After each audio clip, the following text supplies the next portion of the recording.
पुण्याला आलो तरी आमचा पाय काही एका जागेवर राहत नाही. नमस्कार, मी आहे गाथाची आई. आज सकाळ सकाळीच पुण्याला जायची तयारी चालू होती आणि मामाने गाडीत गाणे लावले म्हणून गाथा नाचत होती.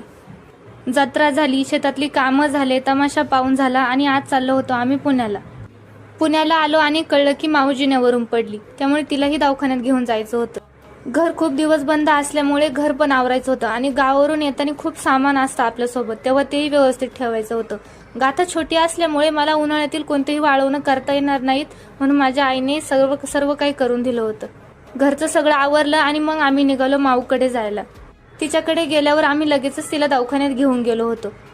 तिचा चेहरा पाहून तर कुणी म्हणणारच नाही की ही आजारी आहे म्हणून.